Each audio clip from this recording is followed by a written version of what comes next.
मोहतरम हाजरीन, मैं Moinuddin Shaheen, associate professor शोबाई Urdu, सम्राट पृथ्वीराज चौहान गवर्नमेंट कॉलेज अजमेर। आज हम बीए पार्ट 3 के सबक जदीद उर्दू शायरी या दौरे जदीद की उर्दू शायरी, उसके अहम रुझानात, उसकी खुसूसियात से मुताल्लिक़ मुख्तसरन गुफ्तगू करेंगे। 1857 की पहली तहरीक आज़ादी हिंद के बाद हिंदुस्तान के हालात बर्क़ रफ्तार अंदाज में तब्दील होने लगे और इस तब्दीली का असर अदब, माशरत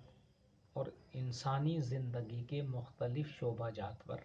मुरतब हुआ। शायर या अदीब चूँकि हसास होते हैं, उन्होंने भी इस असर को कबूल किया और अपनी तख्लीक़ात में हद्दुल इम्कान तब्दीलियाँ पैदा की। हाली, शिबली, मोहम्मद हुसैन आज़ाद और सर सैयद जैसे लोग इस अहद में मौजूद थे जो नस्र व नज़्म के हवाले से बहुत उम्दा काम कर रहे थे। नस्र की तहरीक तो 1800 ईस्वी में फोर्ट विलियम कॉलेज के ज़ेरे असर शुरू हो चुकी थी, लेकिन सर सैयद और उनके नामवर रफ़क़ा ने जदीद उर्दू नस्र को फ़रोग़ देने में कोई कमी नहीं छोड़ी। जहाँ तक जदीद उर्दू शायरी का ताल्लुक़ है, हाली, आज़ाद और उनके बाज़ मासरीन ने ये कोशिश की कि हमारी शायरी का जो एक रिवायती अंदाज़ है या जो रिवायती ढांचा है, उसमें खातिर ख्वाह तब्दीलियाँ नागुज़ीर हैं। चुनांचे मुक़द्दिमा शेर व शायरी के हवाले से ख्वाजा अल्ताफ़ हुसैन हाली ने अपने ख़यालात का इज़हार किया और ये बताया कि हमारी शायरी में किस किस तरह की तब्दीलियाँ दौर हाजिर में मतलूब हैं और हमारे शायरों को उस तरफ किस तरह तवज्जो सर्फ करनी चाहिए। दूसरी तरफ मौलाना मोहम्मद हुसैन आज़ाद ने पंजाब में एक इल्मी अंजुमन कायम की,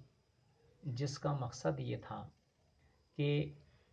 तरही मुशायरों के तर्ज पर ही मौज़ूआती मंजूमात तख्लीक़ की जाएँ। शुअराए किराम बाकायदा उन मंजूमात को उस अंजुमन के किसी प्रोग्राम में, किसी तकरीब में पेश करें और वहाँ पर मौजूद सामईन व बाज़ौक़ हज़रात उन मंजूमात पर अपने तासुरात का इज़हार करें। वहाँ सिर्फ मदाह व क़दह नहीं, बल्कि तनक़ीदी